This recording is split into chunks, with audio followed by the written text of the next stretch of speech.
প্ৰিয় ছাত্ৰ-ছাত্ৰীসকল এইটো ভিডিঅ'ৰ জৰিয়তে আমি অনুশীলনী 4.3 দিয়া 6 নম্বৰ প্ৰশ্নৰ পৰা সমাধান কৰিম। আগৰ ভিডিঅ'ত আমি 5 নম্বৰ প্ৰশ্নলৈ সমাধান কৰিছো। তোমালোকে যদি চোৱা নাই সেই ভিডিঅ'বোৰ চাই ল'বা। ইয়াৰে 6 নম্বৰ প্ৰশ্নত কি দিছে যে এখন আয়তাকাৰ পথাৰৰ কৰ্ণৰ দিশ ইয়াৰ চুটি বাহুতকৈ 60 মিটাৰ বেছি। যদি দীঘল বাহুটো চুটি বাহুতকৈ 30 মিটাৰ বেছি পথাৰখনৰ বাহু দুটাৰ দিশ উলিয়া। আমাক এই প্ৰশ্নটোত এখন আয়তাকাৰ পথাৰৰ কথা কৈছে আৰু আমি সেই পথাৰখনৰ বাহু দুটাৰ দিশ উলিয়াব লাগিব। ইয়াতে পথাৰখন যেহেতু আয়তাকাৰ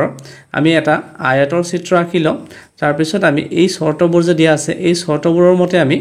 বাহুবোৰৰ দিশ উলিয়াই লম। তাৰ পিছত আমি সমীকৰণটো গঠন কৰিম। সমীকৰণটো গঠন কৰি আমি পথাৰখনৰ বাহুৰ দিশ উলিয়াম। ধৰি লোৱা এইখন এখন আয়তাকাৰৰ পথাৰ। আয়তাকাৰৰ পথাৰখন নাম দি লৈছো যে এ বি চি ডি। ইয়াতে প্ৰশ্নত কি দিছে যে আয়তাকাৰৰ পথাৰৰ কৰ্ণৰ দিশ ইয়াৰ চুটি বাহুতকৈ 60 মিটাৰ বেছি। সো এইখন এখন আয়তাকাৰৰ পথাৰ, ইয়াৰে এইটো চুটি বাহু। চুটি বাহুটো আমি যেহেতু নাজানো চুটি বাহুটোৰ দিশ ধৰি লওঁ যে x। চুটি বাহুটোৰ দিশ x আৰু ইয়াৰে কৰ্ণ A আৰু C আমি সংযোগ কৰি দিলে কৰ্ণ পাম। A আৰু C কৰ্ণ। এই আয়তাকাৰ পথাৰখনৰ AC হ'ল কৰ্ণ। আৰু ইয়াৰে কৰ্ণৰ দিশ কি বুলি কৈছে? কৰ্ণৰ দিশ কৈছে যে চুটি বাহুতকৈ 60 মিটাৰ বেছি। সো চুটি বাহুটো আমি কি বুলি ধৰিছো x। ইয়াতকে 60 মিটাৰ বেছি, সেইভাবে 60 এটা যোগ কৰি দিম। কৰ্ণৰ দিশ হৈ গ'ল x + 60। আৰু ইয়াতে কি বুলি কৈছে যদি দীঘল বাহুটো চুটি বাহুতকৈ 30 মিটাৰ বেছি। এতিয়া ইয়াতে AB এইটো হ'ল দীঘল বাহু। এই দীঘল বাহুটো এডাল চুটি বাহু। এই চুটি বাহুতকৈ কিমান বেছি? 30 মিটাৰ বেছি। চুটি বাহুটো আমি x বুলি ধৰিছিলো। যেহেতু এই দীঘল বাহুটো চুটি বাহুতকৈ 30 মিটাৰ বেছি, সেইভাবে আমি 30 এটা যোগ কৰি দিব লাগিব।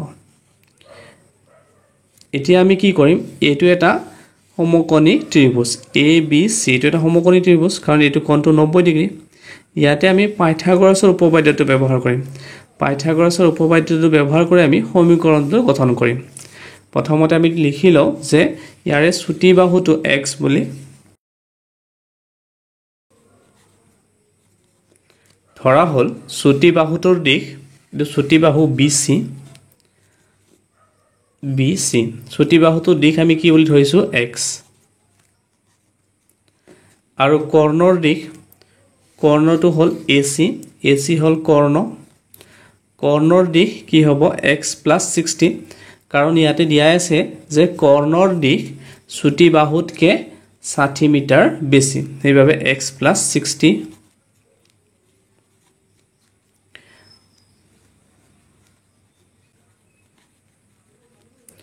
আৰু দীঘল বাহুৰ দিশ দীঘল বাহু হ'ল AB। ABৰ দিশ হ'ল x + 30 কাৰণ ইয়াতে দিয়া আছে যে দীঘল বাহু চুটি বাহুতকৈ 30 মিটাৰ বেছি, সেইভাবে x + 30। এতিয়া ত্ৰিভুজ ABC। ত্ৰিভুজ ABCত আমি পাইথাগোৰাছৰ উপপাদ্যটো ব্যৱহাৰ কৰিম। ত্ৰিভুজ ABCত পাইথাগোৰাছৰ সূত্ৰ মতে পাইথাগোৰাছৰ সূত্ৰটো আমি জানো যে এই দুডাল বাহুৰ বৰ্গৰ সমষ্টি এই কৰ্ণডালৰ বৰ্গৰ সমান। মানে আমি এনেকুৱাকৈ লিখিব পাৰিম যে AB² + BC² = AC²। এইটো হ'ল পাইথাগোৰাছৰ সূত্ৰ যে সমকোণী ত্ৰিভুজৰ কৰ্ণৰ বৰ্গ এই বাহু দুডালৰ বৰ্গৰ সমষ্টিৰ সমান। ইয়াতে AB² হ'লে আমি কি লিখিব পাৰোঁ? এইটো AB² হ'লে আমি লিখিব পাৰোঁ x + 30। x + 30 whole square plus BC²। BC হ'লে আমি লিখিব পাৰোঁ x। এইটো x যেহেতু স্কুৱেৰ আছে এটা স্কুৱেৰ দিব লাগিব। আকৌ AC² হ'লে আমি লিখিব পাৰোঁ AC মানে হ'ল x + 60। এইটো x + 60 হোল স্কুৱেৰ। এতিয়া ইয়াতে আমি a + b হোল স্কুৱেৰ অভেদত ভাঙিব পাৰিম। a plus b whole square হবে to হল যে a square plus 2 into a into b plus b square plus x square এটো a plus b whole square অবহেত ভাঙিব পাৰিম a square plus 2 into a into b plus b square এটা এটো x square cancel কাৰণ x square to plus আছে এই pin আনিলে minus হ'ব cancel হ'ব এটো ইয়াতে এইখিনি পূৰণ কৰিলে আমি পাও 30 into 2 60 এটো 60x 30 কে স্কয়ার কৰিলে 30 into 30 এটো কৰিলে আমি পাম 900 এটো x square 6 into 2 12 60 into 2 মানে 120 আকৌ x 60 into 60 মানে 6 কে স্কয়ার কৰিলে আমি কিমান পাও 36 যেটো 60 কে স্কয়াৰ কৰি আছো মানে দুটা 0 বাঢ়িব এটা কিনে হজাই লিখিব পাৰিম এটো x square plus 60x plus 900 এটো কি পিন আনিলে minus 120x আকৌ এটো কি পিন আনিলে minus 3600 equal 0 এটো x square so এটো 60x এটো minus 120x এটো আমি বিয়োগ কৰিব পাৰিম minus 120 plus 60 minus 120 plus 60 এটো বিয়োগ কৰিলে আমি কি পাম minus 60 ইয়াতে আমি লিখিব পাৰো minus 60x আকৌ এটো minus 3600 plus 900 এটো আমি বিয়োগ কৰিব পাৰিম minus 3600 plus 900 এটো বিয়োগ কৰিলে আমি পাম 2700 ডাঙৰ সংখ্যাটোৰ আগত বিয়োগ আছে এটা মাইনাস বহিব minus 2700 equal 0 এটা তোমালোকে এটা দ্বিঘাত সূত্ৰ ব্যৱহাৰ কৰিব পাৰা বা তোমালোকে মধ্যপদ বিভাজন পদ্ধতি ব্যৱহাৰ কৰিও ইয়াৰে উৎপাদক উলিয়াব পাৰিবা মই ইয়াতে মধ্যপদ বিভাজন পদ্ধতিটো ব্যৱহাৰ কৰিম 2700 into 1 কৰিলে আমি 2700 পাওঁ এতিয়া আমাক দুটা এনেকুৱা সংখ্যা লাগিব যে দুটা সংখ্যা যোগ বা বিয়োগ কৰিলে 60 হ'ব আৰু সেই দুটা সংখ্যা পূৰণ কৰিলে 2700 হ'ব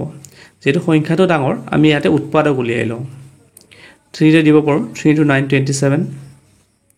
এনেকুৱাকে উৎপাদক উলিয়ালে তোমালোকে সংখ্যাটো সোনকালে বিচাৰি পাবা আকৌ 2 ৰে দিব পাৰো 2 into 5 10 আকৌ 2 into 2 4 5 into 5 25 এটা ইয়াতে যদি আমি চাও 3 into 3 9 আকৌ 5 into 2 10 okay 9 into 10 কৰিলে আমি কি পাও 90 3 into 3 9 5 into 2 10 9 into 10 কৰিলে আমি পাও 90 আৰু এটা কি থাকিলে 3 into 2 6 6 into 5 6 into 5 কৰিলে আমি কিমান পাও 30 90 minus 30 কৰিলে আমি কি পাও 60 so 60 হলনে আমি কি লিখিব পাৰিম 90 minus 30 এনেকুৱাকে আমি মধ্যপদটো ভাঙি লওঁ এটা x square minus 60 হলনে লিখিম যে 90 minus 30 তাৰ পিছত x আছে minus 2700 equal 0 এটা এখিনি পূৰণ কৰো 90 into x 90x minus into minus plus 30 into x 30x minus 2700 equal 0 ইয়াতে x কমন লব পাৰো x কমন লৈ থাকিব x minus 90 আকৌ এটা 30 কমন লব পাৰো এটো x minus so 30 into 90 কৰিলে আমি পাও 2700 30 কমন ললে ইয়াতে থাকিব 90 এটা x minus 90 কমন লব পাৰো এটা থাকিব x plus 30 equal 0 তোমালোকৰ যদি এখিনি টান লাগে ইয়াতে যে 30 কমন লৈছো তোমালোকে এনেকে লিখি লব পাৰা যে 30 into 90 so 30 আৰু 90 পূৰণ কৰিলে আমি পাও 2700 এইভাবে আমি ইয়াৰে পৰা 30 কমন লৈছো 30 টো কমন লোৱাৰ লগে লগে ইয়াতে x আছে এটো মাইনাস 30 কমন লৈছো ইয়াতে কি থাকিব 90 এতিয়া আমি লিখিব পাৰো যে x minus 90 equal to 0 নাইবা x plus 30 equal 0 minus 90 to ইপিনে গলে plus 90 আৰু plus 30 to ইপিনে গলে minus 30 যেহেতু আমাক দিশ উলিয়াব দিছিলে দিশ কেতিয়াও মাইনাস হ'ব নোৱাৰে এই কাৰণে এই ভ্যালুটো আমি লব নোৱাৰিম এটো অসম্ভৱ হ'ব কাৰণ দিশ সময় বয়স এবোৰ কেতিয়াও মাইনাস হ'ব নোৱাৰিব এইটো অসম্ভৱ xৰ মান আমি ল'ব লাগিব 90 আমাক প্ৰশ্নত আয়তাকাৰ পথাৰখনৰ বাহু দুটা দিশ উলিয়াব দিছিলে আমি ইয়াতে ছুটি বাহুটোৰ দিশ কি বুলি ধৰিছিলো xৰ মান আমি পালো 90 মানে আয়তাকাৰ পথাৰখনৰ ছুটি বাহুটোৰ দিশ হ'ব 90 মিটাৰ আৰু দীঘল বাহুটোৰ দিশ উলিয়াব দিছিলে দীঘল বাহুটোৰ দিশ আমি কি ধৰিছিলো x + 30 xৰ মানটো আমি 90 পালো 90 + 30 হ'ব 90 + 30 কৰিলে আমি পাও 120 মানে আয়তাকাৰ পথাৰখনৰ ছুটি বাহুৰ দিশ হ'ব 90 আৰু দীঘল বাহুৰ দিশ হ'ব 120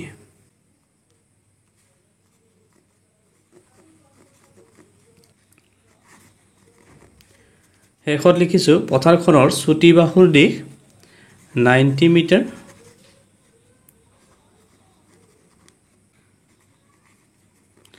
আৰু দীঘল বাহুটোৰ দিশ 90 + 30 90 + 30 মানে 120 মিটাৰ এইটোৱে উত্তৰ এতিয়া 7 নম্বৰ প্ৰশ্ন ইয়াতে কি দিছে যে দুটা সংখ্যাৰ বৰ্গৰ পাৰ্থক্য 180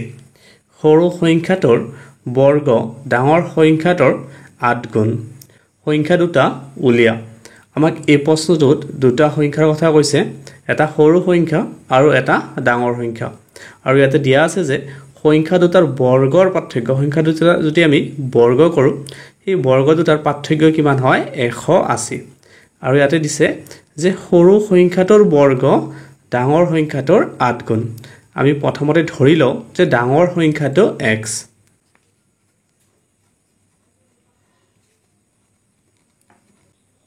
ধৰা হল ডাঙৰ সংখ্যাটো x আৰু ইয়াতে কি দিছে যে সৰু সংখ্যাটোৰ বৰ্গ কি হয় ডাঙৰ সংখ্যাটোৰ 8 গুণ আকৌ আমি ধৰি লও যে সৰু সংখ্যাটোৰ বৰ্গ এই ডাঙৰ সংখ্যাটোৰ 8 গুণ সো ডাঙৰ সংখ্যাটো আমি কি বুলি ধৰিছিলো x xৰ 8 গুণ যদি হয় তেতিয়া হলে এটো কি হ'ব 8x হ'ব এতিয়া ইয়াতে আমি কি পালো যে সৰু সংখ্যাটোৰ বৰ্গ হয় 8x আৰু প্ৰশ্নত কি দিছে যে দুটা সংখ্যাৰ বৰ্গৰ পাৰ্থক্য 180 এইখিনি আমি ইয়াতে লিখিম প্ৰশ্নমতে ইয়াতে সংখ্যা দুটাৰ বৰ্গৰ পাৰ্থক্য 180 বুলি কৈছে যেহেতু ডাঙৰ সংখ্যাটো x বুলি ধৰিছো xৰ যদি আমি বৰ্গ কৰো তেতিয়া হলে কি হ'ব এটো x স্কয়াৰ পাৰ্থক্য বুলি কলে আমি কি কৰিব লাগিব বিয়োগ কৰিব লাগিব এতিয়া এই সৰু সংখ্যাটোৰ বৰ্গ বুলি আমি ধৰি লৈছো যে সৰু সংখ্যাটোৰ বৰ্গ 8x এতিয়া ডাইৰেক্ট ইয়াতে 8x লিখিলে হ'ব তোমালোকে ইয়াতে 8x স্কয়াৰ বুলি লিখিব নালাগে কাৰণ ইয়াতে আমি লিখিছো যে সৰু সংখ্যাটোৰ বৰ্গ কৰি আমি কি পাইছো 8x পাইছো সেইভাবে ডাইৰেক্ট ইয়াতে 8x লিখিছো এটো ডাঙৰ সংখ্যাটোক অকল আমি এটা ডাঙৰ সংখ্যা উলিহে লিখিছিলো ইয়াতে আমি ডাঙৰ সংখ্যাটোৰ বৰ্গ বুলি তো লিখা নাছিলো সেইভাবে ডাঙৰ সংখ্যাটোক আমি বৰ্গ কৰিছো অকল ডাঙৰ সংখ্যাটো যেহেতু x এইভাবে ডাঙৰ সংখ্যাটোক বৰ্গ কৰিছো আৰু এটা সৰু সংখ্যাটোৰ বৰ্গ বুলি আমি লিখিছোৱে সেইভাবে সৰু সংখ্যাটোৰ বৰ্গ আমি ডাইৰেক্ট 8x বুলি লিখিছো এতিয়া এই দুটা সংখ্যাৰ বৰ্গৰ পাৰ্থক্য কিমান বুলি কৈছে 180 সো তোমালোকে এইখিনি মন কৰিবা কেতিয়াবা এনেকুৱা কনফিউজ হ'ব পাৰা যে ইয়াতে 8x টোত কিয় স্কয়াৰ নহল 8x টোত স্কয়াৰ নহল কাৰণ ইয়াতে আমি ডাইৰেক্ট ধৰিছো যে সৰু সংখ্যাটোৰ বৰ্গ বুলি ধৰিছো সৰু সংখ্যাটো বুলি ধৰা নাই যদি সৰু সংখ্যাটো বুলি ধৰিলো হয় তেতিয়া এটা বৰ্গ কৰিব লাগিলে হয় কিন্তু এটা সৰু সংখ্যাটোৰ বৰ্গ বুলি ধৰিছো সেইভাবে আৰু ইয়াতে বৰ্গ কৰিব নালাগে এতিয়া 180 টো ইপিনে আনো x স্কয়াৰ - 8x - 180 = 0 এতিয়া আকৌ আমি মধ্যপদ ভাঙি কৰিম 180 * 1 180 এ হ'ব 180 উৎপাদক উলিয়াই লও 2 * 9 আকৌ 2 * 4 3 * 1 আকৌ 3 * 5 সো ইয়াতে আমি কি কৰিব পাৰো 3 * 3 9 9 * 2 কৰিলে আমি কি পাও 18 সো আমাক এনেকুৱা দুটা সংখ্যা লাগিব যে দুটা সংখ্যা যোগ বা বিয়োগ কৰিলে এই মাজৰ সংখ্যাটো পাও মধ্যপদ তোমালোকে আগত পাই আহিছা মধ্যপদ বিভাজন পদ্ধতিটো ইয়াতে 3 * 3 9 9 * 2 18 আকৌ এতে কি থাকিলে 5 আৰু 2 থাকিলে 5 আৰু 2 ইনটু কৰিলে আমি পাও 10 18 - 10 18 - 10 কৰিলে আমি কি পাও 8 মানে 8 হলনি আমি কি লিখিব পাৰিম 18 - 10 যেতিয়া এনেকুৱাকে ডাঙৰ সংখ্যা পোৱা যায় 180 পাইছা তোমালোকে মুখে মুখে কৰিব টান পাব পাৰা তেতিয়ালে কি কৰিবা এনেকুৱাকে উৎপাদক উলিয়াই লবা উৎপাদক উলিয়াই ইয়াতে যি কোনো পূৰণ কৰি দুটা সংখ্যা উলিয়াবা এনেকুৱাকে পূৰণ কৰি দুটা সংখ্যা উলিয়াবা আৰু সেই দুটা সংখ্যা বিয়োগ বা যোগ কৰিলে এটো পাব লাগিব ইয়াৰ মাজৰ সংখ্যাটো পাব লাগিব ইয়াতে যেনেকুৱাকে আমি 18 বিয়োগ 10 কৰিছো 18 বিয়োগ 10 কৰিলে আমি কি পাও 8 ইয়াৰ 8 হলনি আমি লিখিম 18 বিয়োগ 10 ইয়াতে x minus 180 equal 0 এটা এটা হল x square 18 into x 18x minus into minus plus 10 into x 10x minus 180 equal 0 এতিয়া ইয়াতে মই x কমন লব পাৰো x minus 18 আকৌ ইয়াতে 10 কমন লব পাৰো কাৰণ 10 into 18 180 ইয়াতে 10 আছে কমন 10 কমন ললো ইয়াতে থাকিলে x minus 18 equal 0 x minus 18 common ইয়াতে থাকিলে x plus 10 equal 0 এতেকে আমি লিখিব পাৰো যে x minus 18 equal 0 or x plus 10 equal 0 minus 18 to ইপিনে নিলে plus 18 আকৌ plus 10 to ইপিনে নিলে minus 10 ইয়াতে আমি -10 পালো মানে ঋণাত্মক সংখ্যা পালো যেহেতু আমাক ঋণাত্মক সংখ্যা বুলি কোৱা নাই সেইভাবে এই সংখ্যাটো আমি লব নোৱাৰো এটো আমি x ৰ মান লব নোৱাৰো এটো অসম্ভৱ মানে x ৰ মান কি হ'ব 18 আমি ইয়াতে ডাঙৰ সংখ্যাটো x বুলি ধৰিছিলো এটাকে ডাঙৰ সংখ্যাটো কি হ'ব x ৰ ঠাইত 18 পাইছো ডাঙৰ সংখ্যাটো হ'ব 18 এটাকে ডাঙৰ সংখ্যাটো হ'ল 18 আৰু আমি সৰু সংখ্যাটো উলিয়াব লাগিব আৰু সৰু সংখ্যাটো কি হ'ব সো ইয়াতে আমি কি ধৰিছিলো যে সৰু সংখ্যাটোৰ বৰ্গ 8x